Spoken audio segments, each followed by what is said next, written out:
A druhá věc je, že se umí radovat z života. A je to člověk, který dneska běžel 10 km jenom do centra, zpátky ráno v rámci tréninku, říká, že zpátky, jak je to hezký do kopce, když se podíváte ze Staromáku, tak pomyslně směrem sem. Takže říkal, že to bylo parádní i na zátěž a zároveň se potom vydal na metro a šel si dát kafíčko a nevím, jestli něco sladkého, možná za odměnu opět do centra, protože se mu to moc líbilo. Takže takovýhle nějaký přístup i u člověka, který připravuje lidi na výstupy na Mount Everest, u člověka, který pomáhá lidem přeběhnout poušť, celý maraton na poušti, u člověka, který zažil a má za sebou armádní minulost. I s těmi akcemi v těch zemích, které všichni znáte, že jo, o čem běží v médiích, tak to je jeho minulost. My jsme včera i rozbírali to, co znamená VIN. To bude taková novinka, mě to potěšilo. VIN je akronym a když si ho dáte, tak v angličtině to znamená what matters in this moment. Now, what matters, what is the most important now, what's in the most important hours, tak to je typa zkomolená angličtina, ale znamená to v češtině, co je nejdůležitější v tento moment. Protože když jsme sportovci a víme, že chceme se někam dostat, tak co je pro nás nejdůležitější v tento daný moment. A já věřím, že pro nás bude teď nejdůležitější ta přednáška a naše plná pozornost, protože pokud doktor Colin má tady pro nás nachystané informace, tak budou validní. Je to PhD v oboru fyziologie cvičení, takže má za sebou i edukaci v této oblasti a 27 let dělá oblast fitnessu a zdraví. Takže já bych teď poprosil, jestli byste přivítali potleskem doktora Colina Robertsona.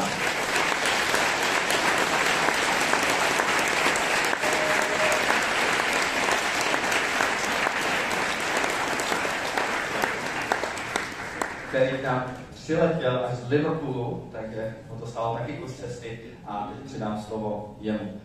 Colin, just 1 minute, I will set up this microphone and we can start.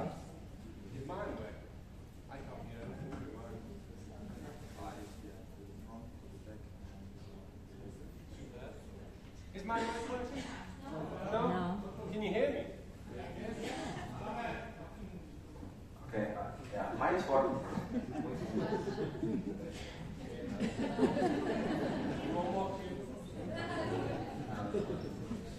It's working. There we go. Yeah, thank you very much. It really is a privilege to be here. Je to skutečně čest být tady s vámi. But I have this rare privilege in as much as that I get to go all around the world. A mám tu vzácnou čest, že cestuji po celém světě. And people like Adam introduce me to rooms full of people like you. A lidé jako Adam tak mě představují v místnosti plné lidí, tak jako jste vy. And I have no idea what he said.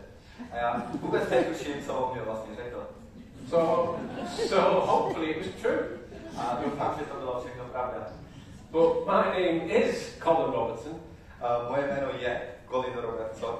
And I've spent the past 30 years working in high performance sport and clinical exercise physiology. A v posledních 30 letech tak jsem se věnoval vysokému výkonu a také fyziologii. And I'm a registered nutritionist back home in the UK with the British Dietetics Association. A jsem registrovaný jako výživový specialista tam u nás v Velké Británii. And I've always been fascinated by nutrition. A vždycky mě fascinovala výživa. And it was actually that fascination that led to my interest in human performance and human disease. A byla to výživa, která mě v podstatě inspirovala, abych zkoumal ten lidský výkon, maximální možný výkon a nemoci. Because even when I was very young, before I really understood food at all, a když jsem byl velmi malý, tak jsem nerozuměl jídlu ani za mák. I was really aware of how food made me feel. Ale uvědomoval jsem si, jak na mě jídlo působí, jak se po něm cítím. And I was really aware of how food made my friends and family feel. A všiml jsem si toho, jak jídlo ovlivňuje moje kamarády a jejich rodiny. And so I quickly realized that how I felt physically and emotionally had a huge connection to what I'd eaten and what I did. Tím jsem si uvědomil, jak mě ovlivňuje ta výživa, to jídlo, které jím na té emocionální a i na té fyzické stránce. And I realized at a young age, when I ate fresh fruit, fresh food, a uvědomil jsem si v tomto nízkém věku, že když přidám čerstvé potraviny, čerstvé ovoce, and when I played lots of sport and did lots of exercise, a také ve spojení s hodně cvičením a hodně sportu, I felt better about everything. Jsem se cítil lépe, a to ve spojitosti s úplně vším. I could study better at school. Lépe jsem studoval ve škole. I felt calm, A cítil jsem se klidný, happier. šťastnější. And so that started my addiction with exercise, sport, and what food could do. A tak to začala moje závislost s jídlem a se sportem a s tím, co můžu pro sebe udělat. But at the same time, I realized around me that other people weren't so in tune. Ale zároveň jsem si všiml, že ostatní nebyli naladění tak jako já v mém okolí. And in fact, before I go any further, I have to say that for the past 30 years, A ve skutečnosti, když se posunu dopředu, tak za posledních 30 let I've witnessed the area I work in get worse year after year after year. a to, čeho jsem si všiml, je, že ty oblasti, kde jsem působil, tak se zhoršují rok od roku. Because despite what we know, Protože navzdory tomu, co víme, despite our technological advancement, navzdory všem novým technologiím, které máme, despite our medicinal advancement, navzdory té moderní medicíně, kterou známe, clinical advancement, a všechny ty klinické pokroky, které máme, educational advancement, všechny pokroky ve vzdělání, které máme, year on year, rok po roce, people are getting more sick. lidé jsou stále více nemocní. Year on year, people are getting bigger. Rok od roku jsou lidé stále větší. And year on year, what we're seeing is the relationship between a bad diet and a bad state of health comes more to the forefront. A rok od roku stále více uvědomujeme a přichází stále více důkazů, že skutečně ta strava, ta výživa jde ruku v ruce s tím, jak se náš stav zhoršuje. And so a lot of what I'm going to talk about now relates to sport. Hodně věcí, o kterých budu mluvit teď, se bude spojovat se sportem. But it all relates to you whether you do sport or not as well. Ale tak či tak, jestli děláte sport nebo ne, tak se vás to týká také. Because you're human. Protože jste lidé. And humans are made to move. A lidé jsou stvořeni proto, aby se hýbali. When you don't move, you're being less human. Když se nehýbáte, tak jste méně člověka. We're a migratory species. A my jsme tvorové, kteří se hýbají. 2 weeks ago, I was in Africa. A 2 týdny dozadu jsem byl v Africe. In the cradle of humankind. A v podstatě na tom prapůvodu naší civilizace. The place where the earliest evidence of humankind was found. Na místě, kde ty nejdřívější pozůstatky našich předků, kde se objevily. The place that we migrated from. A místo, ze kterého jsme všichni se dostali až tam, kde jsme. And the reason we've been able to survive and thrive as a species. A ten důvod, jak to, že jsme byli schopni přežít jako druh, is because we ate off the land. Protože jsme jedli jídlo, které bylo vypěstované v naší zemi. And we moved. A protože jsme se hýbali. So, nebo vyrostlo na našem slovu vypěstovaném, vyrůst na naší zemi. Keep that in mind. Zapamatujte si. And now let's have a delve into how all this applies to sport. A já teď budu mluvit o sportu. So that one's not moving, but that one is. Tady se dám nějakou slidy, jestli by jste mohli opravit.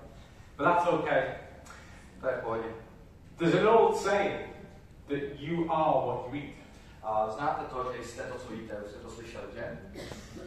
And that's kind of true. A je to tak zhruba pravda. It's more true to say you are what you absorb. Ale větší pravda je, že jste to, co absorbujete.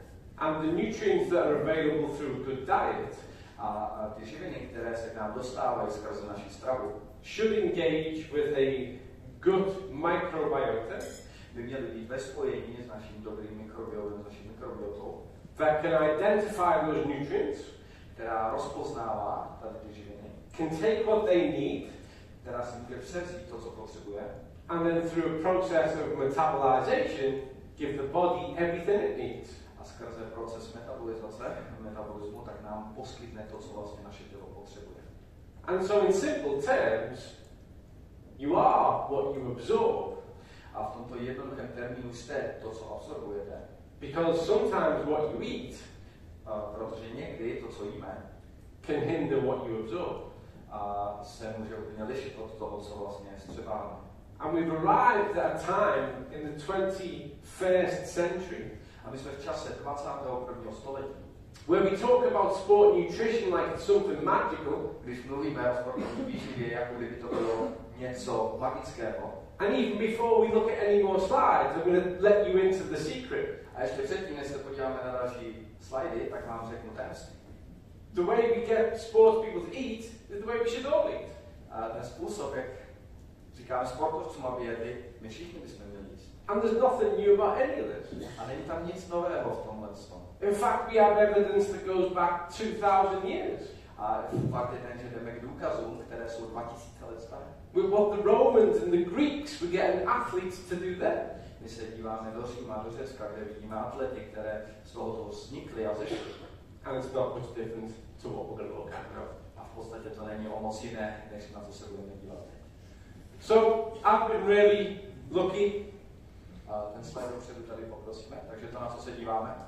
I've worked on 4 Olympic pathways. Pracoval jsem na 4 olympijských scénářích. Beijing, London, Rio, Tokyo. Takže Peking, Rio, Tokyo a Londýn. Forgot the one that was at home. Zapomněl jsem na jeho domov. I've worked in international rugby. Pracoval jsem s mezinárodními rugbyovými týmy. And football. Fotbalovými týmy. Premiership football. Z Premier League, z ligy mistrů fotbalisté. And I'm an environmental physiologist. A v podstatě to, co jsem, tak jsem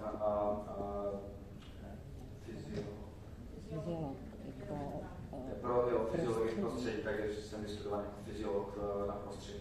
So I've trained people to climb Everest. Takže to, co jsem trénoval jsem lidi na to, aby se dostali na Mount Everest. Race across the Sahara Desert. Aby přeběhli přes poušť.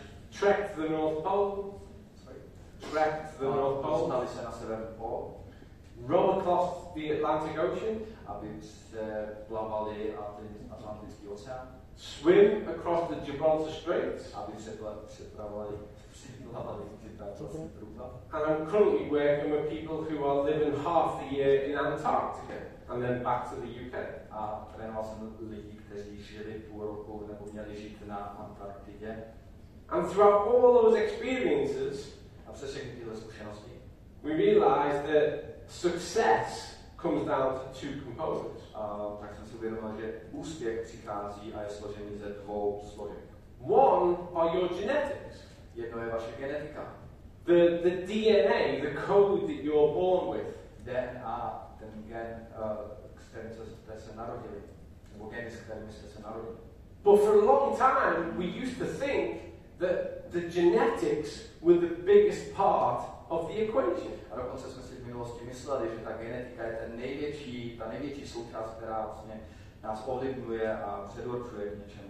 And that if you had good genes, then you were more likely to be successful. A samozřejmě, pokud jste měli dobré geny nebo máte, tak jste předurčení k úspěchu pravděpodobně. But we now know that's simply not true.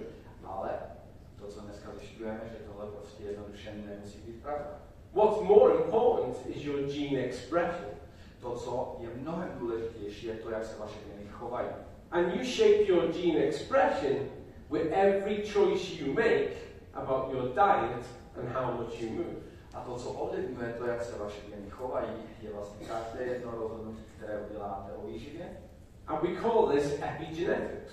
A o vašem životním stylu a nazýváme to epigenetikou. And so you can make choices that limit your genetic potential. A samozřejmě můžete udělat jistá rozhodnutí, která budou limitovat funkci vašich genů. And you can make other choices that enhance your genetic expression. A to, co můžete udělat, když uděláte správné rozhodnutí, že naopak nastavíte expresi a chování vašich genů tím správným směrem. I'm not going to delve too deeply into cellular physiology. Nebudu s vámi dneska moc hluboko do té buněčné biologie. But I want to explain something for those in the room who've got no background in that area.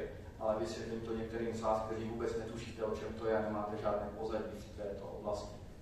Your genes are like a library. Vaše geny jsou něco jako knihovna. And they hold all the information about what your body needs to do. A oni drží informace o tom, co vaše tělo potřebuje k tomu, aby mohlo žít. But a library is useless if nobody goes in and reads the books. A ta knihovna je úplně bezpředmětná, pokud nikdo nechodí do té knihovny a nečte knihy. And a part of the role that your cells fulfill A jedna z těch rolí, které vaše buňky plní, is to go and read those genetic books. je, že chodí a čtou ty knihy o genetice. And then they know what to do. A poté vědí, co mají dělat. So think about this. There are 37 trillion cells in your body. Máme kolem 37 bilionů buněk v našem těle.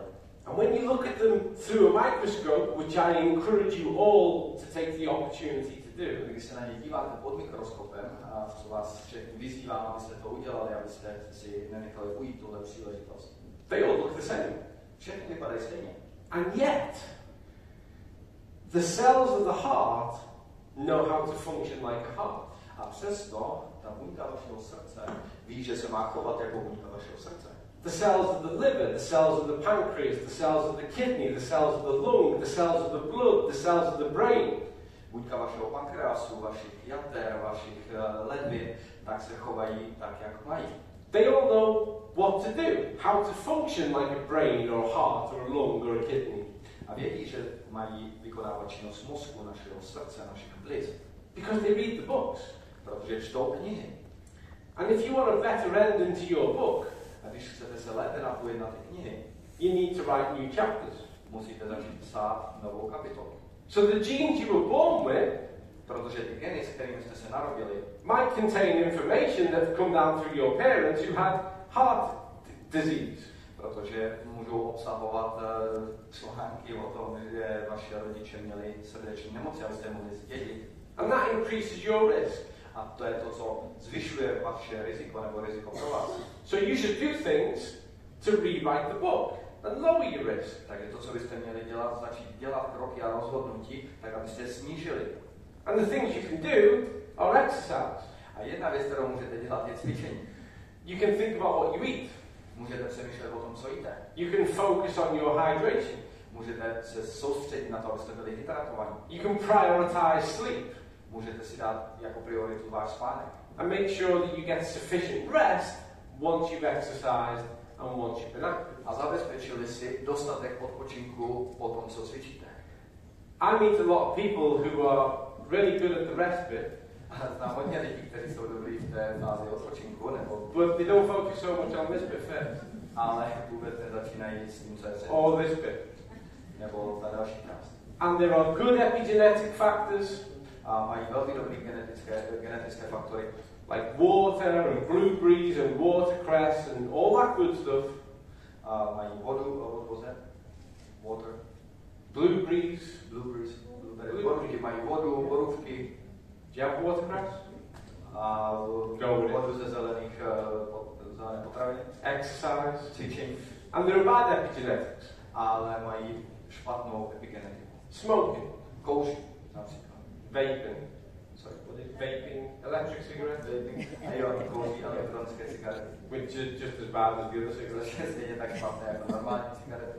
Eating lots and lots of fast food. Je hodně fast foodu. So you get to write your book.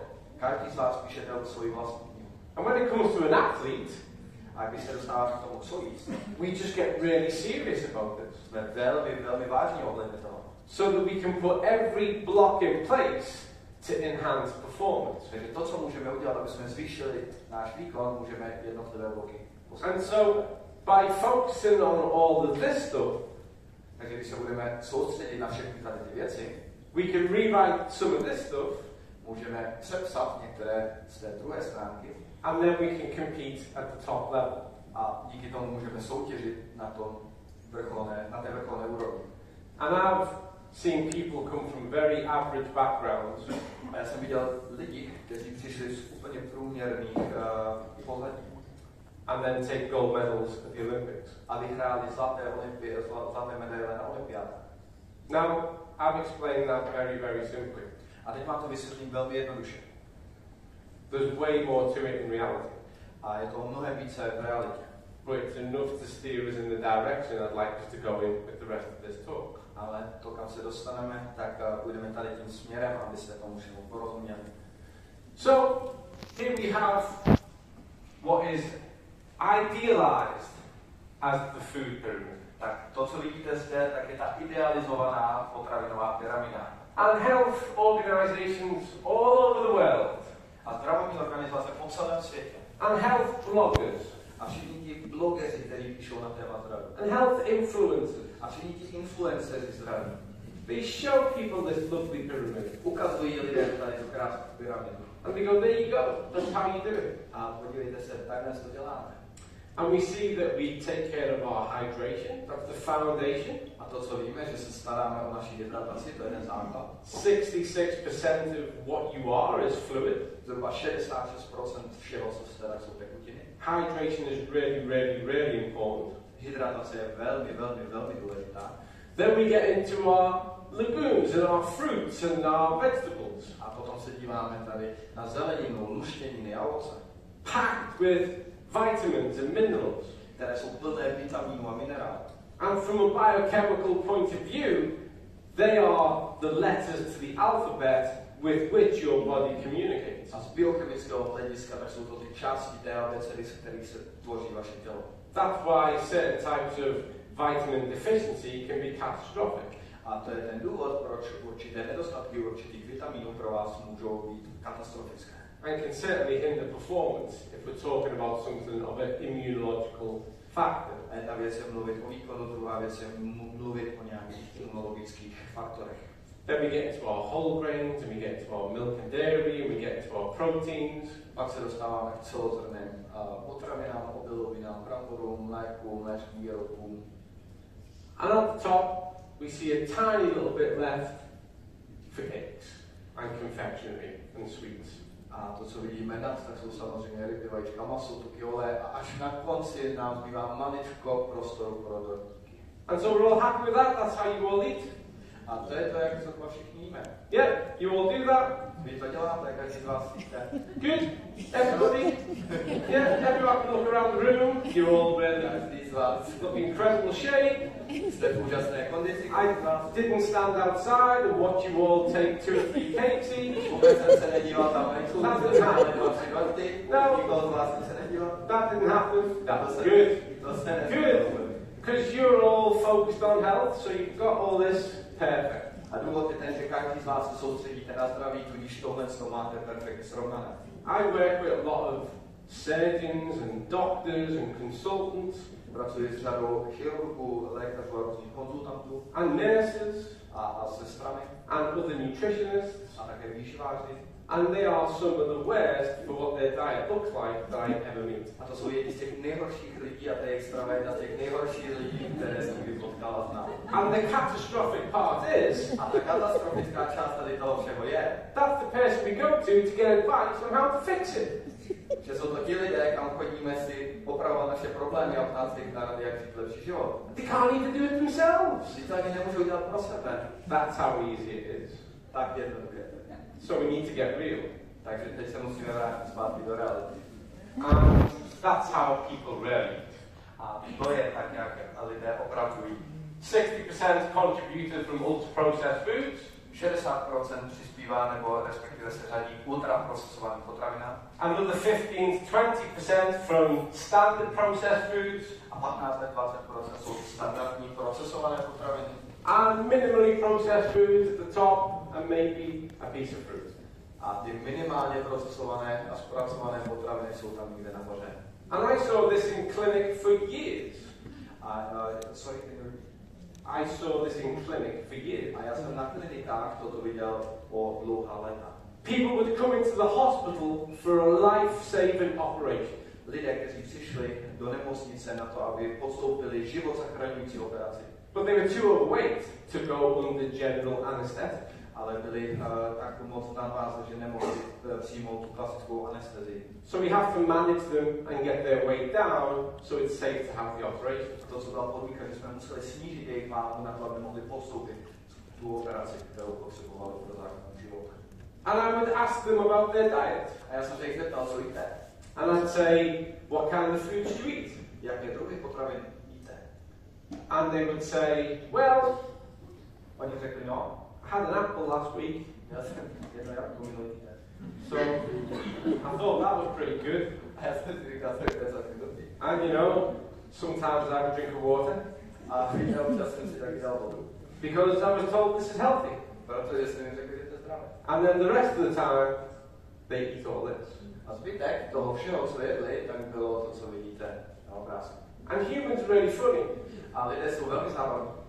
Because they have a great capacity to deceive themselves. Protože mají velkou schopnost si se sami sebe ubližovat. And the sugar-coated breakfast cereal, Takže tolik, kolik cukru mají ty ranní cereálie. the fast food, Fast food, the frozen meals, ty zmražená jídla, the cakes, dortíky, the biscuits, sušenky, chocolate bars, a čokoládové, the candy, a čokolády, podvozná, candy, a bombonky, the wine, wine, vínečko, the beer. a pivečko. That all gets forgotten. Na to se zapomíná. But they remember Ale pamatuj si. the broccoli Pamatuj si brokolici, they had at Christmas. kterou měli na Vánoce. It felt like they were doing great. A cítí se, že dělají skvěle. But the important thing about this Ale důležitá věc ohledně toho všeho is that our athletes live in the real world. je, že i naši atleti žijí v tomto reálném světě. And until they end up with people like me, A když skončí u lidí, jako jsem já, who start to shape their performance diet for them, kdo začíná tu jejich stravu trošku pořezávat, this is how they eat too. a protože důvod je ten, že jí stejně. Because it's common. A protože to je běžné. It's everywhere. Je to všude. It's cheap. Je to levné. And it's what people have ate more and more of for the past 60 years. A stále se to přidává více a více za posledních 60 let do našeho běžného života. And it's so common, Je to tak běžné, we now think it's normal. že si začínáme myslet, že to je normální. Up until 2002, Do roku 2002 there wasn't one reported case of a child with type 2 diabetes back home in the United Kingdom. byl reportován příběh malého chlapce, který měl diabetes typu 2. Now children make up 15% of all new diagnoses. A jo, že nebylo reportováno a dneska máme kolem 15 až 20% dětí s cukrovkou typu 2. There are currently 464 million people in the world with type 2 diabetes. A je to přes 400 milionů lidí, kteří už dneska mají diagnostikovaný diabetes typu 2. By 2030, that's expected to reach 600 million. A do roku 2030 se očekává 600 milionů, více jak půl miliardy lidí na planetě s cukrovkou. It's both a lifestyle and a gateway disease. A je to v podstatě nemoc našeho životního stylu. So you go and get it yourself. Takže můžete jít a můžete si pořídit pro sebe.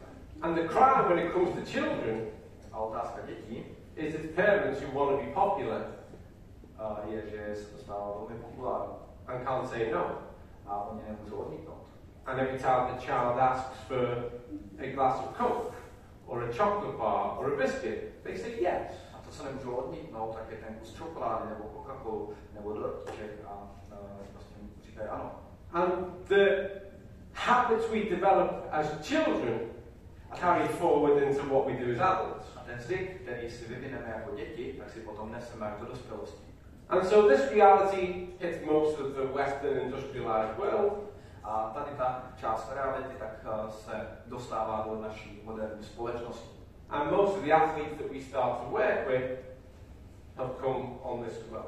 A velká část atletů, s kterými začínáme pracovat, tak přichází z toho světa. And so we have to build a new diet. we have to get them to eat better day by day. Takže to, co potřebujeme, je ukázat nový typ stravy, který budou jíst den ode dne. And that goes back to looking at something that's more like this. A to se vrátíme zpátky k něčemu, co vypadá takto. Which is rare. Což je velmi vzácné. So, this seems extreme because this is the norm. A to, co vypadá předtím, to, co vypadá předtím, tak se zdá být velmi extrémní, protože tohle považujeme za normu. And because there's too little of this, we don't talk about nutrients enough anymore. A protože máme tak málo tohoto, tak už se ani nebavíme o živinách. And because there's too much of this, most people only understand food in the context of calories. A protože máme tolik tohoto, tak lidé začínají vnímat stravu jenom pouze na množství kalorií. And the language of calories started in 1954. A jazyk kalorií začal někdy kolem roku 1954. When authorities all around the world said, we need a new way to describe modern food. Kdy autority řekly, že potřebujeme nový způsob, jak popsat potraviny. Because the nutrients are no longer a big factor, but the energy contained is. Protože živiny už nejsou tím faktorem, ale energie ano. And this is the problem we have with most of our typical food. It's high in sugar. A to je ten problém s většinou jídel. High in salt. Mají hodně soli. High energy, low nutrients. Mají hodně energie, málo živin. Low in dietary fiber. Mají velmi málo dietních vláknin. Which is essential for your gut. Což je esenciální pro vaše střeva. 70% of your immune function is in the gut. 70% vašich imunitních funkcí je ve vašich střevech. And most people challenge that environment every day by eating really poor food. A většina lidí vlastně ničí tady to prostředí tím, že jí velmi špatná jídla každý jeden den. Starving or harming the bacteria that want to work on your behalf. A buď je poškozují, anebo je nechávají vyhladovět a bavíme se o těch bakterií, které tam žijí.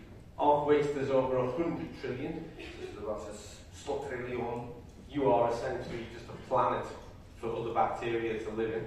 Vy jste v podstatě jenom takový skleník pro ty bakterie, které ve vás žijí. And when you feed them dietary fibers, the good ones flourish. A když jim dáte ty dietní vlákniny, tak oni začínají růst a začínají se rozmnožovat. And there are other processes that happen in that environment. A je tam více procesů, které se dějí v tomto prostředí. And I know there's some medical people in the room. A vím, že jsou zde lékaři tady v této místnosti. You'll be familiar with those serotonin receptors. Takže budou vám známí receptory serotoninu. And how they integrate with the gut-brain axis via the vagus nerve. A taky, jak vlastně ovlivňují činnost mozku tím, jak mezi sebou komunikují. We call this the second brain. My nazýváme naše střeva druhým mozkem. Which is foolish. Což je hloupost. It developed first. Střeva se vyvíjí první. It's the first brain. Je to ten první mozek. In evolutionary terms, it developed first. A dokonce i z evolučního hlediska se vyvíjel dříve. We started as microbes in the ocean that figured out how to communicate. Začali jsme z mikrobů někde v oceánech, které přišli na to, jak spolu komunikovat. In the womb, it developed first. A dokonce, když jste v mateřském, když jste v děloze, tak se vyvíjí první. 90% of the information that is exchanged between the gut and the brain 90% informací, které se vymění mezi střevy a vaším mozkem, goes from the gut to the brain. Jdou z vašich střev do vašeho mozku. Only 10% comes back. A jenom 10% se vrátí zpátky. And those serotonin receptors and those channels a ty serotoninové receptory a další kanály are a key part of your survival mechanism. Jsou tou klíčovou složkou vašeho mechanismu pro přežití. If you eat something toxic, pokud jíte něco toxické, that communication system recognizes it and encourages you to vomit. A komunikační systém to rozpozná a snaží se vás vyzvat tomu, abyste se toho zbavili.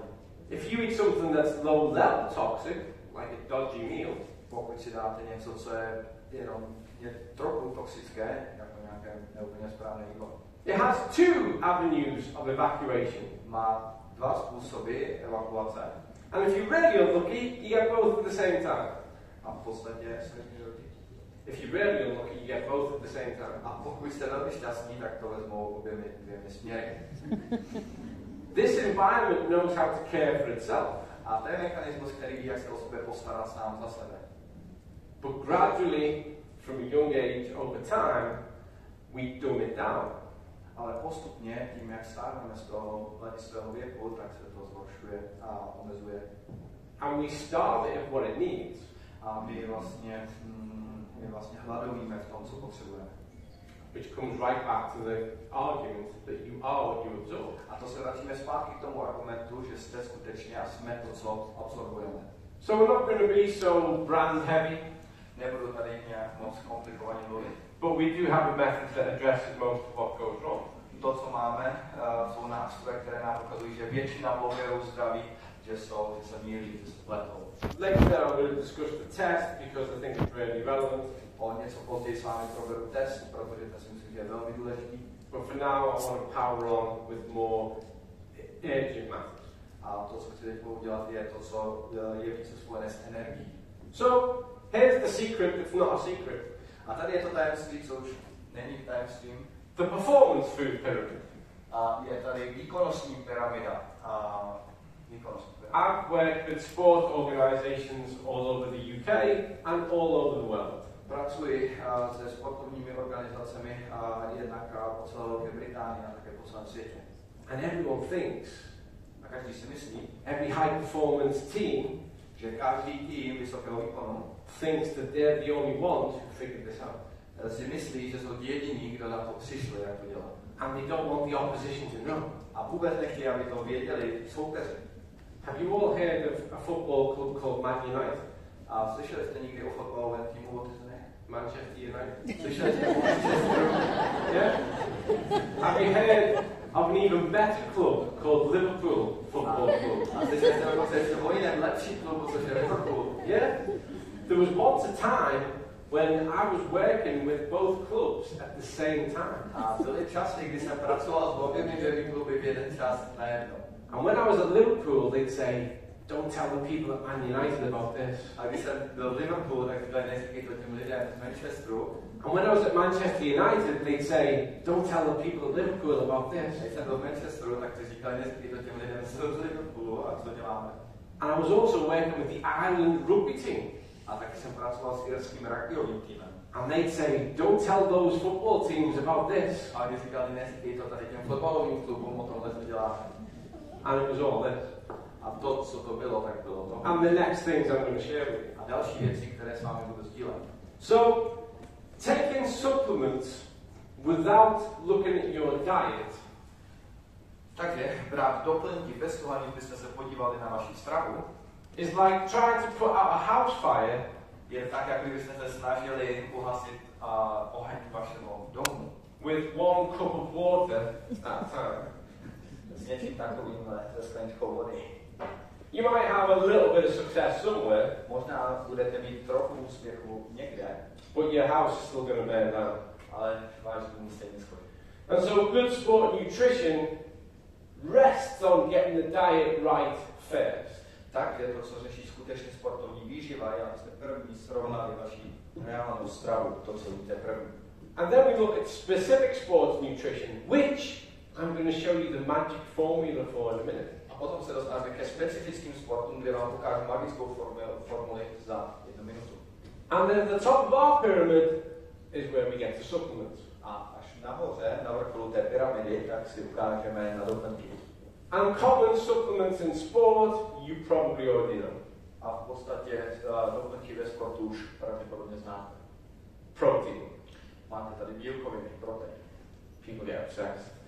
Lidé jsou šílení po proteinu. It's quite easy, really. A je to velmi jednoduché. But people like to overcomplicate simple things. Ale lidé velmi rádi komplikují ty jednoduché věci. It makes them feel good. A cítí se dobře poté. Creatine. Kreatin. Having a carbohydrate strategy whilst you're competing.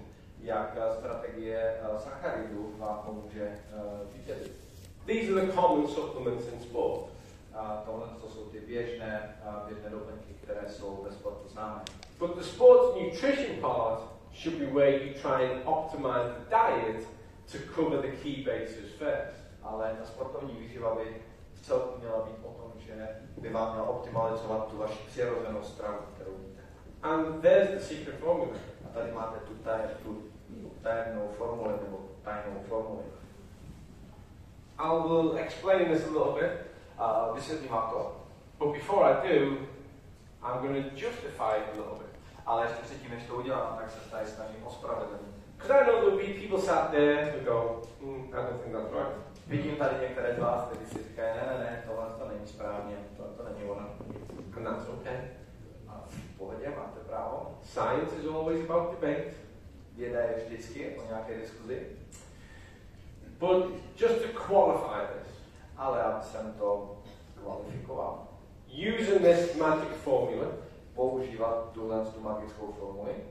I've helped athletes at 4 Olympic Games Měl jsem atlety na 4 olympijských hrách. get gold, silver and bronze medals. Byli zlatí, byli stříbrní a byli bronzoví. I've helped people to win marathons in the biggest marathon events in the world. A mám člověka, který vyhrál maraton na největším Raced the Tour de France. vyhrál maraton na velkém světovém závodě. Raced the Tour de France. A soutěžil na Tour de France. Get to World Cup finals in rugby. A dostali se do finále v rugby. Get to the top of Everest.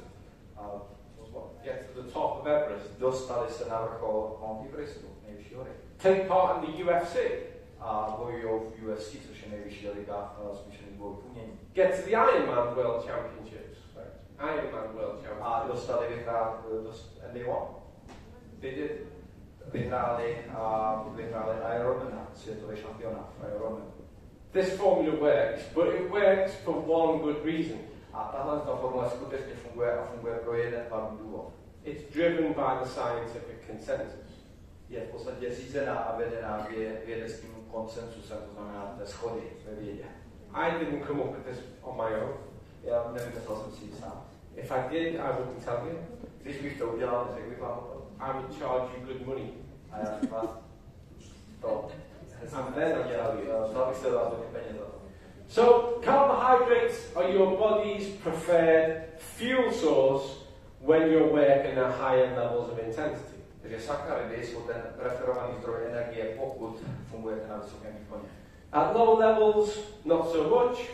A při nižších výkonech to už ne tak docela. But they haven't made the sport about being the slowest.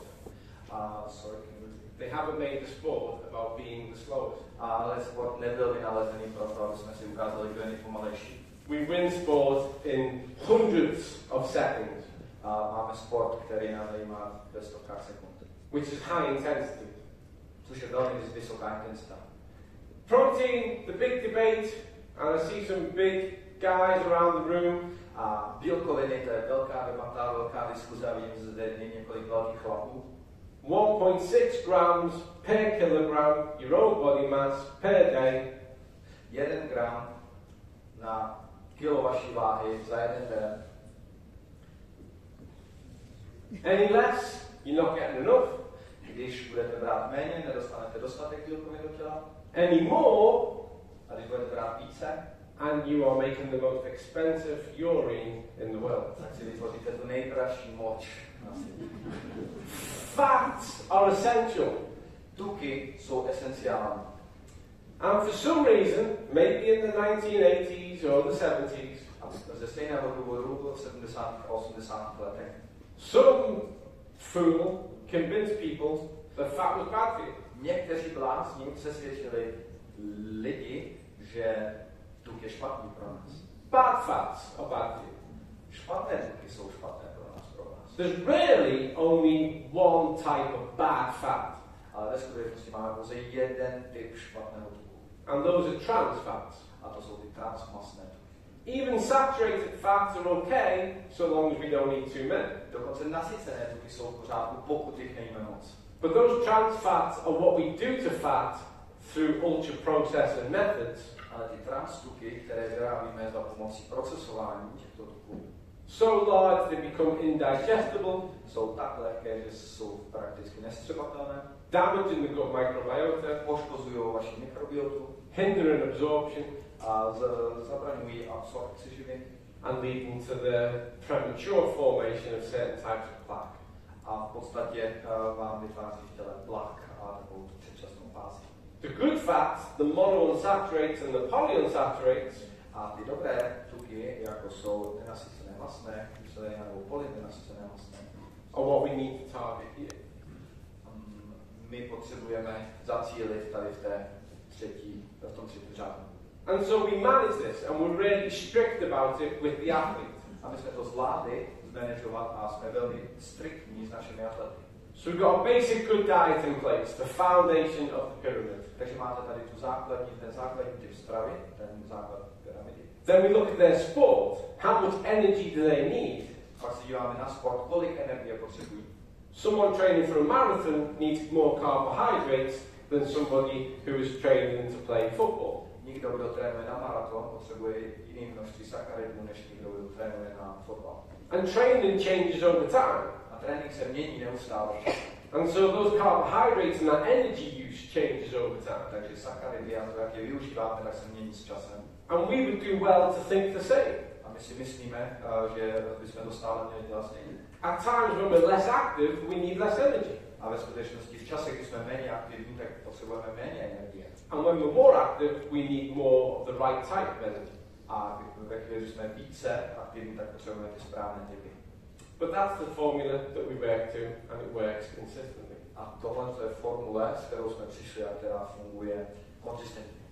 So, I want to leap from this into an area that's really relevant in sport, which is what we call marginal gains. A to, co vidíte zde, tak je nějaký mezní užitek, to, co se vyvinulo ve sportu. This was made famous by a cycling coach called David Brailsford. A David Brailsford, což je známý a slavný coach of cycling. Jízdy na kole. But we've been working to marginal gains in sport for the past 25 years. A v podstatě máme zkušenosti přes 25 let tady v té. And simply put, rather than try and make 100% improvement in one area, takže to, co se snažíme udělat, je dát 100% změny a zlepšení v jedné oblasti. we'd look to make a 1% improvement in 100 areas. Se snažíme změnit o 1%, zlepšit o 1% ve stovky oblastí. That's down to the pillow you put your head on when you're in training camp. To je to, když The pillow you put your head on when you're in a training camp. Takže když jste na tréninkovém kempu, tak si změníte polštář. The food, what you eat, what you drink, a jídlo, které jíte a pití, které pijete. and every nutritional component that can enhance performance. A každá jednotlivá složka, která může ovlivnit váš výkon. So, I want to look at one of my most favorite recent pictures. A to je jeden z mých nejoblíbenějších obrázků poslední doby. What's interesting about this picture? What's interesting about it to you? Co je zajímavé na tomto obrázku pro vás, co tam vidíte?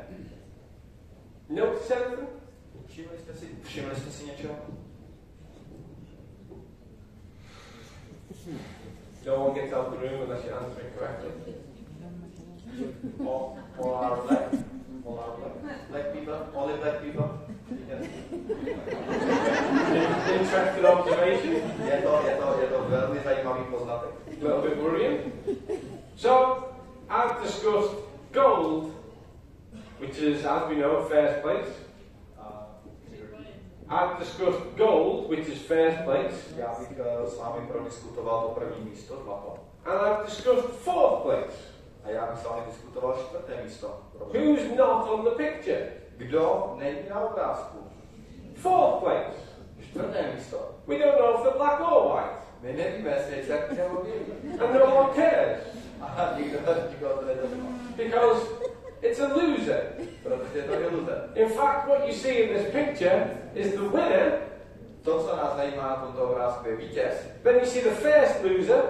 A potom první poražení. And then you see the second loser. A vidíme druhého poražení. But losers 1 and 2 get a medal. Ale poražení, ten první a druhý poražení dostane medaili. And on average, to get to the start line, Takže v průměru na to, abyste se dostali na tu startovou čáru. in Team GB costs around £5 million worth of investment in the athlete. je, že ve skutečnosti to stojí kolem 5 milionů euro, liber, dolarů, čehokoliv si vyberete, abyste se tam dostali, abyste vůbec mohli odstartovat takovýto závod. And so we often say the price of a gold medal is £5 million. A to je důvod, proč říkáme občas, že cena za zlatou medaili je 5 milionů liber. But actually, fourth place costs £5 million as well. Ale dokonce i to 4. místo stojí takovéhle peníze. So look at this. Podívejte se na to. Gold finishing time, Tokyo 2021. Zlatá medaile dokončená v Tokiu 2021. 9.8 seconds. 9,8 sekundy. Fourth place, 4. místo 9.93. je 9,93 sekundy. In case you're curious, A za předpokladu, že vás to zajímá, fourth place would beat all of us. 4. místo by porazilo každého z nás. He's still really fast. A je stále velmi rychlý. He lost by 0.13 seconds. A to, co prohrál, bylo 0,13 sekundy. You can't even measure that. To si nemůžete ani to nezměřit, ani to nepostřehnete. It's quicker than that. Takže je to rychle jako to. However, marginal gains. Ale ta mezní úroveň nebo mezní nárůst 100 meter sprint 100 metrů sprintu is a reaction time sport. je sport, který je závislý na reakci vašeho těla. So the gun goes off. Takže když prostě začne takhle, Quickest to get going has the opportunity to get fastest quickest. kdo rychleji zareaguje, ten má šanci zvítězit, aby cíli první. Reaction time difference between gold and fourth place, Ten rozdíl reakce mezi prvním a 4. místem 0.02 seconds. je 0,02 vteřin. So that's what I'm after. A to je to, po čem já jdu. If I can improve my athlete's reaction time, Pokud můžu zlepšit reakční čas mého atleta, I might get bronze, or silver, or gold. tak může dostat bronz, může vyhrát bronz, stříbro, anebo dokonce zlato. And if I do that, two things happen. A pokud to udělám, 2 věci se stanou. I rewrite history, Přepíšu historii and I get on the photograph. a dostanu je na fotku. Even the cameraman is on the photograph, A dokonce i toho zkompromitované, but not fourth place.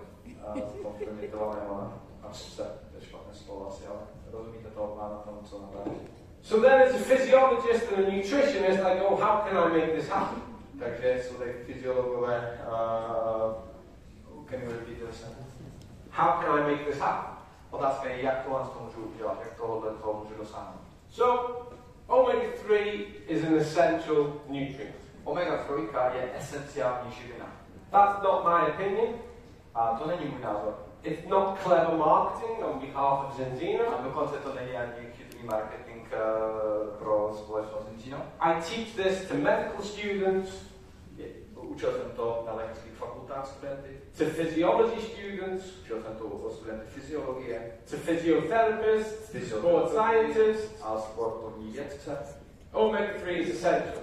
Omega-3 jsou esenciální. Because those 37 trillion cells that you're made of Protože těch 37 bilionů buněk, z kterých jste vyrobení a vytvoření, have a lipid membrane. mají buněčnou membránu, která je složená z lipidů, z tuků. And it's a finely balanced membrane. A je to velmi dobře balancovaná membrána. And when you have enough of the omega-3, A za předpokladu, že máte dost omega-3, you can control your inflammatory markers. tak můžete kontrolovat vaše zánětlivé markery.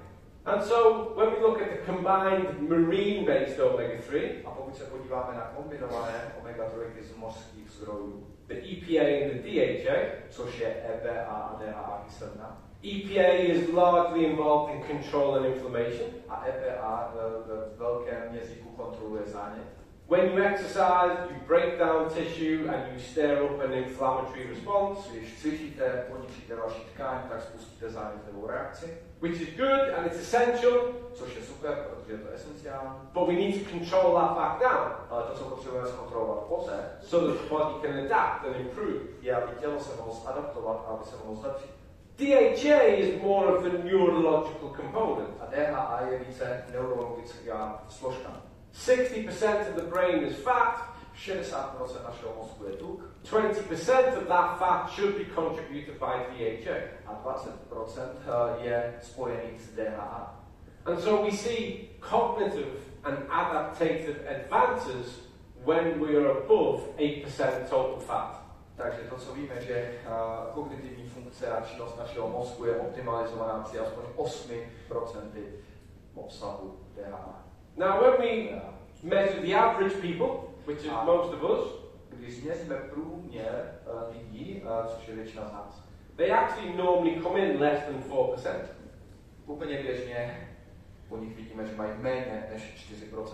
Which, if you have a look at the World Health Organization guidelines, co když se podíváte na guideliny Světové zdravotnické organizace, will tell you that you're at the highest risk of developing a non-communicable disease. Vám řeknou a popíšou, že jste ve vysokém riziku na to, abyste si vytvořili kteroukoliv z nepřenosných nemocí.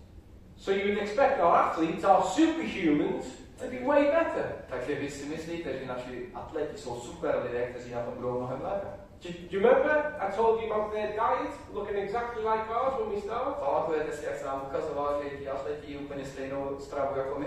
Which explains why when we measure them, což vysvětluje, proč když je změříme a otestujeme, they're 0.4% better than the rest of us. Jsou o 4% o 0,4% lepší než zbytek nás. And so knowing this, a takže aby jsme si to uvědomili a pochopili, I'm armed with an opportunity to improve something that improves the thing I want to make better. Can you repeat this? So, knowing this, takže abyste věděli, I now know that something improves the factor that I want to improve. Je, že něco ovlivňuje faktory, které já chci, abyste zlepšili. This is my marginal gain. A to je to, o čem se bavíme, o tom mezním nárůstu. And I also know all of this. A já vím všechno to a věděl jsem to i v minulosti. When we're above 8% total fat contributed by omega-3, když máme 8% totálního nebo celkového množství tuku v našich membránách, we get increased expression of anabolic signaling. My lepšíme expresi té buněčné komunikace. So things change at a biochemical level. Což změní vaši biochemickou úroveň.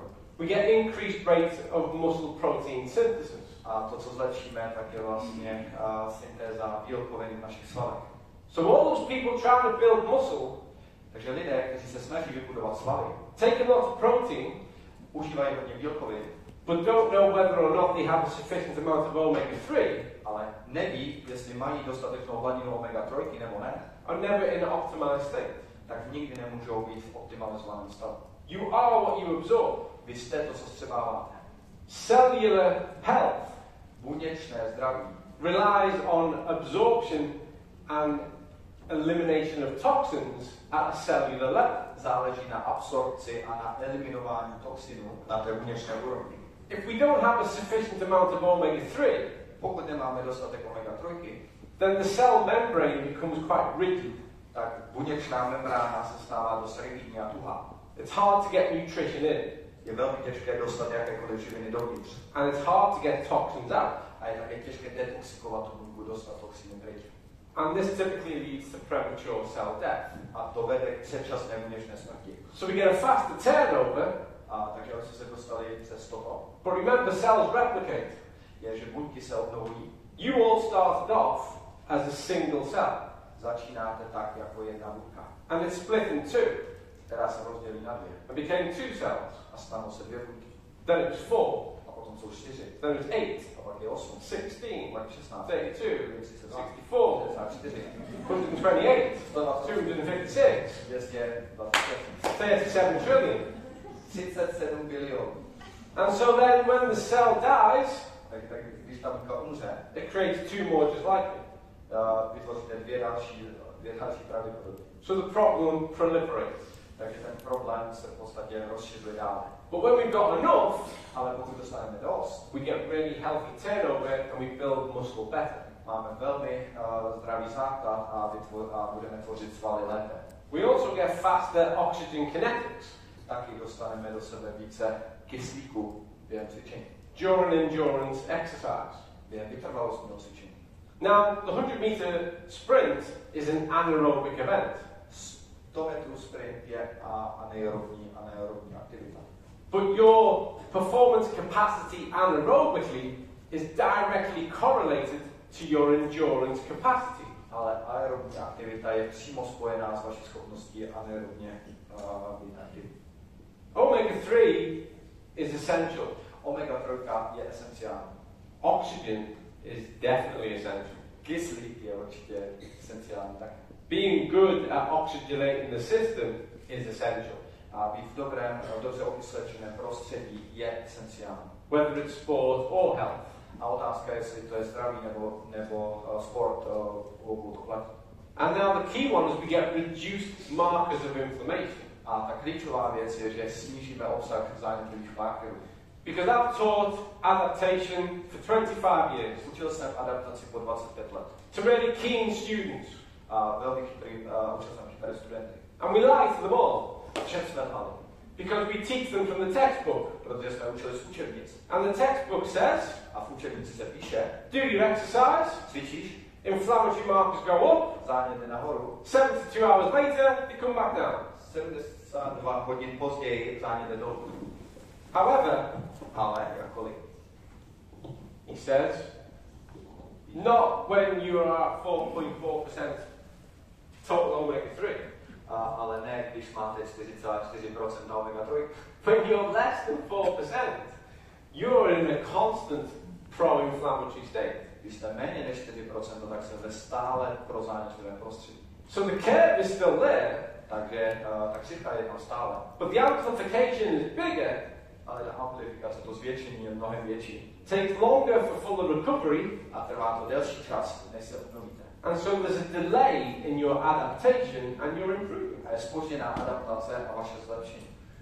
So I know that I need to assess my athlete and make an improvement. Takže vím, že potřebuji správně zanalyzovat své atlety na to, aby se mohli zlepšit. And there have been a number of reviews of the literature. A je tady spousty článků a literatury.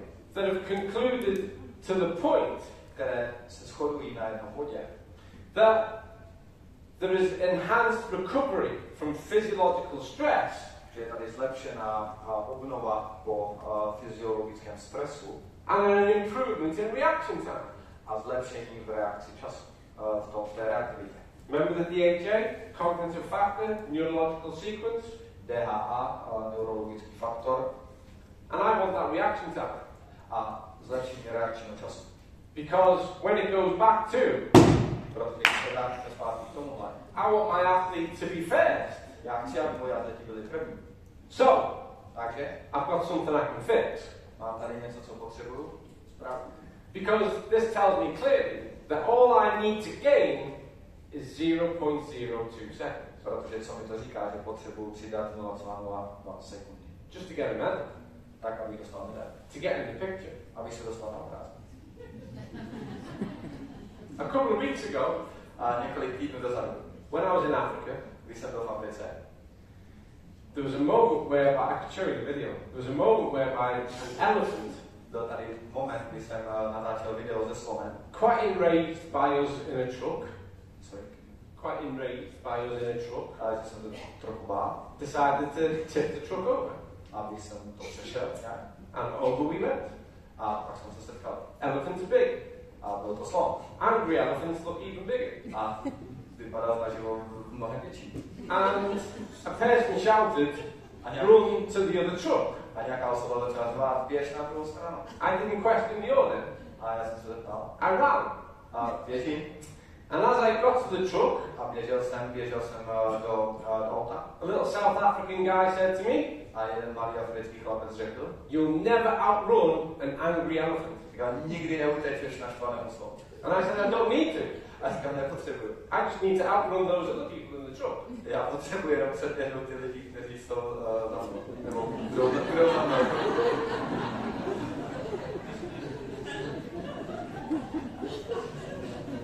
And this is the same here. A to je to stejné zde. If I can turn that into 0.1. Když to můžu zlepšit o 0,1.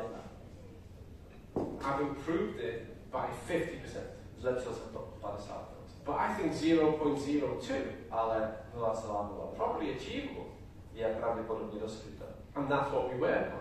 A to je to, na čem pracujeme. And that's how we approach the nutritional components of what we do. A to je to, jak přistupujeme k výživě a k výkonnosti. It's little by little addressing those little factors that make big differences to what we do. Je to krůček po krůčku, které vytváří ten velký rozdíl na konci. For me, working in this space and looking at these kind of nutrients Pro mě pracovat v tomto odvětví is obvious. je samozřejmé. Back in the 1990s, Ale v roce 90. letech, when I used to talk to people about how important protein was, když jsem jim říkal, jak jsou důležité bílkoviny, most people go, really? Is it? většina lidí řekla vážně. Why is nobody else talking about it? Proč nikdo jiný o tom neví? And yet we call proteins the essential amino acids. A dneska říkáme, bílkoviny jsou esenciální aminokyseliny. Does everyone know what essential means? Víte, každý z vás, co znamená esenciální? No? Ne? You do? Vy víte. Sorry, have you all been talking all day and you're tired? Vy už jste tady poslouchali celý den a jste unavení. Do you all know what essential means? Vy všichni víte, co znamená esenciální. Yes, great. Super. Okay. Yeah. So when we tell you that a certain type of food is essential, what do you do? Takže když vám říkáme, že něco je esenciálního z jídla, co děláte? Great! So you're all eating 1.6 grams of protein per kilogram, your own body mass every day. Takže vy každý z vás jíte 1,6 gramů na kilogram bílkovin. Yeah, put your hands up. Everyone's doing that. Každý z Everyone. vás jíte dostatek bílkovin. Not everyone. You just told me you knew what essential meant. Vy jste řekli, že každý víte, co znamená That's esenciální. odd. So you're all having 0.86 grams of essential polyunsaturated fats every day, yeah? Takže ani toho cukru, kolik byste měli jíte, nebo nejíte, vy jsou esenciální. Oh, you definitely said you knew what essential meant. Vy jste řekli, že víte, co znamená Definitely said you knew what Řekli jste essential meant. určitě, že to víte, co to znamená. Aren't humans funny? Nejsou lidé západní. Aren't they funny? Nejsme my západní. It's like when I try and sell a t-shirt and I say it's €10. A snažím se prodat tričko a říkám, že stojí 10 euro. And no one buys it. Nikdo ho nekupuje. And then I put t-shirts should be €20, now half price. A €10. že tričko by mělo být 20 euro, ale nyní stojí 10 euro. People go, now I want it. Lidé to nyní chtějí. So maybe I need to trick you into doing the stuff that you should do. A takže můžeme si sem dát jeden malý trik, aby jsme věděli, co dělat. And some people do try to do that. A skutečně lidé se snaží tohle dělat. They try to scare you into it. Oni se snaží vás vystrašit, abyste něco They začali. say if you don't take this, Říkají, pokud si nevezmeš tohle, you're going to die an awful death. umřeš ošklivou smrt. But what I say is, Ale to, co já říkám, if you take this, je, že pokud budete brát tohle, you're just going to live a great life. budete žít skvělý. People go, really? Ale lidé říkají vážně. Not so sure. No, nejsou úplně přesvědčení. So, here's our summary. And this is if you were to look at the peer-reviewed research. Takže tady máme shrnutí, abyste se podívali na to, co je ten čistě zrevidovaný výzkum. We get increased muscular development, To, co máme, máme zvýšený rozvoj svalů. increased reaction time, Máme zvýšený čas, máme prodlouženou reakční dobu nebo zrychlenou reakční dobu. increased aerobic capacity, Máme zvýšenou aerobní kapacitu. decreased muscle breakdown. Máme snížené odbourávání a snížené poškození svalů. Now this is really important, A tohle je velmi důležité. because the proposition here Co je ta propozice zde? is not only can we build more, develop more, Neznamená, že jenom můžeme postavit více a rozvinout více, but it's going to cost us less. ale taky nás to bude stát méně. I don't have to break down as much tissue to build as much new tissue. Nemusíme rozbít tolik tkání na to, abych postavil nové tkáně. That's really good economy. A to je velmi sofistikovaná a dobrá ekonomie. And if nothing else, this leads into the last marginal gain that we see all across the literature. A to, co dneska vidíme v literatuře, že to jsou ty poslední zbytky toho nárůstu a toho mezního nárůstu. Decreased muscle soreness. A potom zde máme sníženou bolestivost svalů. If your athlete is less sore, pokud máte atleta, který trpí méně bolestmi, that's a positive indication with regards to recovery. Což je pozitivní indikace toho, že jsme zrychlili tu obnovu a regeneraci. Lowered soreness means you have an athlete who's ready to train more regularly. Snížení bolestivosti znamená, že máte atleta, který je schopný cvičit častěji. The more we train, the more we can improve. Takže čím více trénujeme, tím více se můžeme zlepšit. Every time we train and we improve, we develop our muscular development. Takže čím častěji trénujeme, tím vyvíjíme naše svaly lépe. We develop our aerobic capacity. A zvyšujeme naši aerobní kapacitu.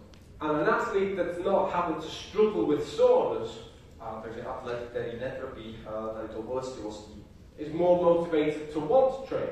Je víc motivovaný k tomu, aby více trénoval. And when you have a highly motivated athlete that doesn't feel uncomfortable, a pokud máte více motivovaného atleta, který se necítí nekomfortně, that is making consistent progress, který se konzistentně zlepšuje, then you've got an athlete that's ready to win. Tak máte atleta, který je více pravděpodobně připravený na to zvítězit. Because every day is a training day. Protože každý den je den tréninku. Every day is an opportunity to improve. Každý den je příležitost se zlepšit. And any day lost is a day that we lose to the opposition. A každý den, který ztratíme, tak je den, který může naše opozice získat. And this is true for all of you. A to se týká každého jednoho z vás. Now I'm looking at the clock. I've got a few bits I want to go through, but I want to make a personal point as well. A co bych chtěl udělat, co je osobní záležitost, když se dívám našim hodinám. There is a myth amongst humans. Je tady jeden mýtus mezi lidmi, that relates to their exercise, který je spojený s jejich cvičením. One of the myths is that running is bad for your knees. Jedna z nich je, že běhání je špatné pro vaše kolena. Another myth is people say you can become addicted to exercise and that's a bad thing. A někteří lidé vás straší s tím, že je velmi špatné, že se můžete stát závislí na cvičení.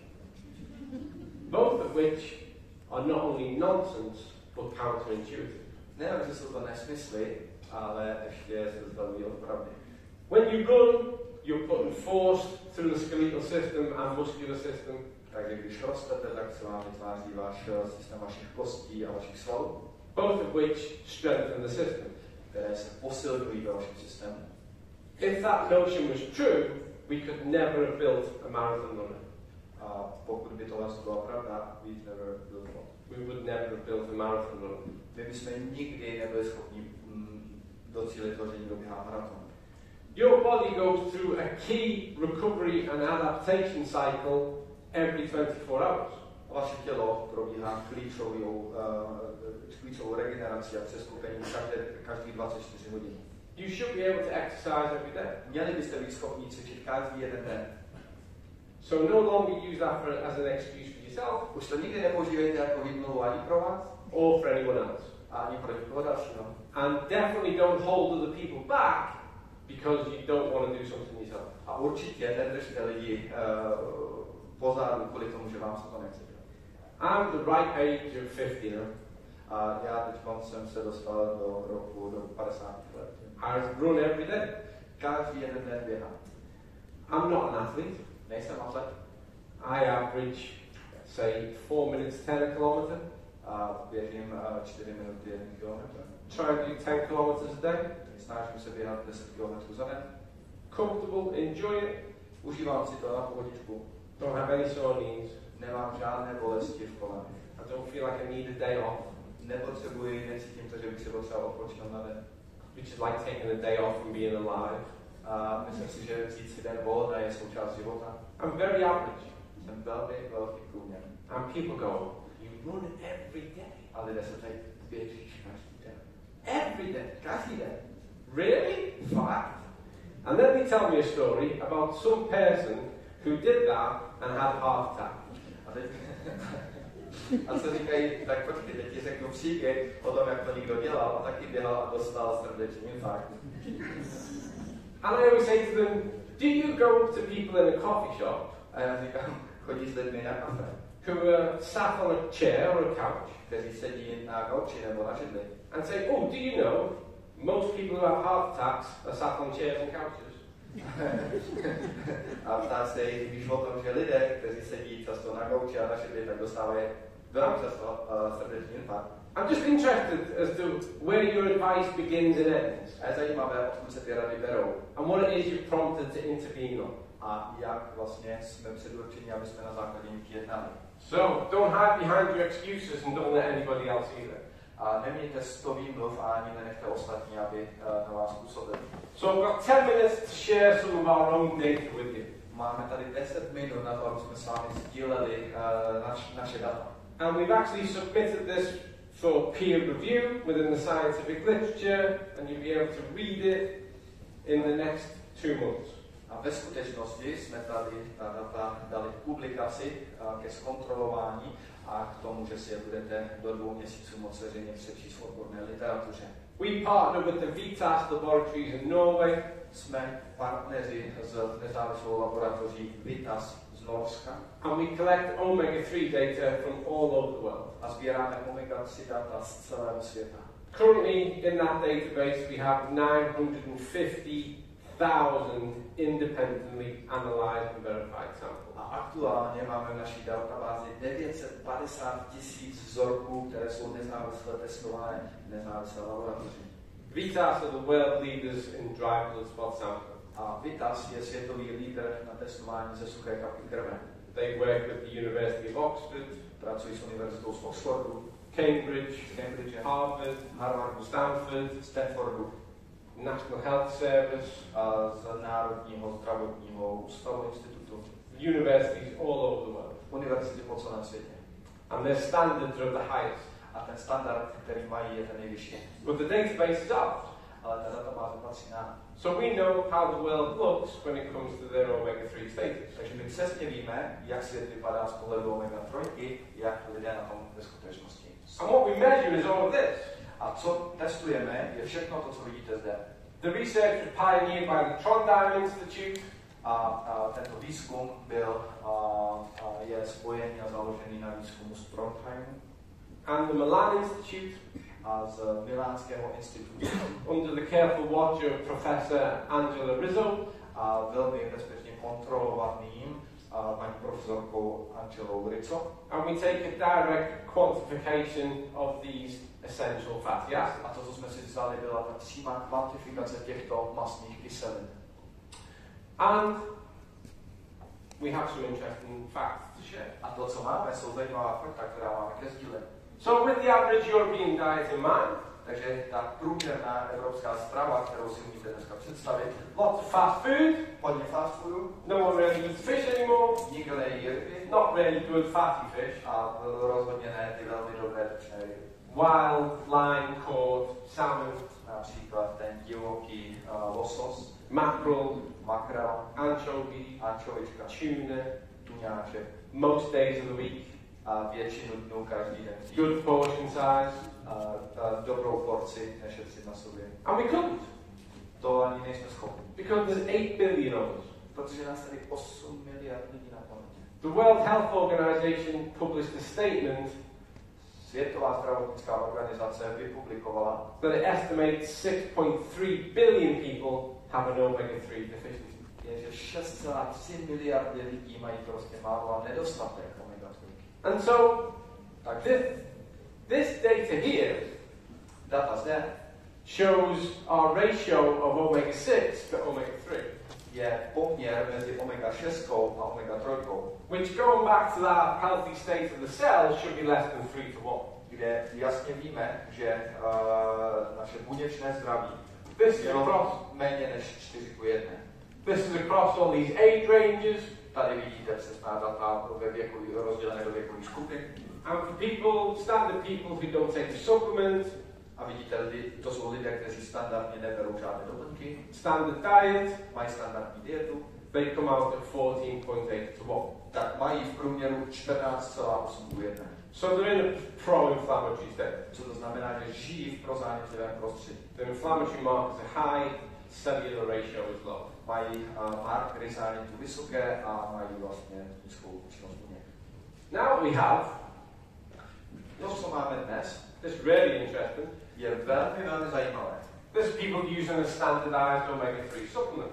A dost lidí z těchto tak používají standardizované doplňky výživy. Now back in 2020, V roce 2020 I was a research coordinator byl jsem koordinátor výzkumu as a part of 2 global health strategies, health innovations and cities changing diabetes. což byly 2 globální strategie na management diabetesu typu 2 a na what was the first? Health innovations. Byly zdravotní inovace. And the World Health Organization had reported 6.3 billion people in deficiency. A v této době Světová zdravotnická organizace reportovala, že 6,3 miliardy lidí jsou v nedostatku, mají málo, mají deficienci. And so people like me were tasked to go, what's the solution? A lidé jako já byli dotázáni, co je na to řešení. And I thought it's easy. We'll just give everybody an omega-3 supplement. A já jsem řekl, to je jednoduchý, všem dáme doplňky s omega-3. Because even in the 1970s, when I was a wee boy, Protože 1970? yeah, 1970s, I'm that old. Takže 70. I was in 70th century. Yeah. My mom was V roce from 1970, 70. letech, když jsem byl malé děcko. my mom was from Dublin. Moje máma byla z Dublinu, She knew nothing about food, netušila nic o jídle, but she took a cod liver oil capsule every day. ale to, co brala oleje z prstčích jater každý jeden den. Now, these are the kind of figures when we measure them. A tady máme čísla, když jsme měřili takové. So, now I want you to answer me. A jak jsem si mi odpověděl? Is this a better value than this one? Otázka pro vás, je tohle lepší hodnota těch 9,9 než těch 14,8? Je to lepší? Yeah? Jo? Ne. It is. That's the right answer. Ano, je to tak. However, Ale, it's what we call a meaningless difference. ale co, jak to nazýváme, je úplně bezpředmětný rozdíl. Because for the cell to be in a healthy state, this needs to be less than 3:1. A to, co potřebujeme vědět, já se omlouvám, že jsem řekl 4:1, ale skutečně je taková, že aby naše buňky správně fungovaly, potřebujeme tam mít méně než 3:1. So this is better than this, A tohle je lepší než to, but so what? ale co? So, you and I have a competition. Vy a já teď si dělám soutěž. Soccer goal post. Sorry. Soccer goal post. Soccer. Goal, soccer, football. Jo, pojďme si hrát fotbal, budeme tady mít fotbalový zápas. Whoever scores a goal gets €1 million. A kdo dá góla, dostane €1 000 000. I kick it right off into the corner. A přímo to trefím do rohu. You kick it, Vy kopnete and it goes just outside the goal post. a dostanete se přesně vedle brány. No million for me, Žádný milion pro vás, pro mě. no million for you. Žádný milion pro vás. In fact, it's more frustrating for you. Dokonce vy budete více frustrovaní. I was way off. Já jsem byl úplně mimo. You've got to live with that for the rest of your life. A vy si s tím budete muset jít do konce života. This doesn't cost anything. Tohle vás nestojí vůbec nic, to první. Someone's paying money for this, No, někdo musí zaplatit tady za to. and it makes no difference. A vůbec tam není žádný rozdíl.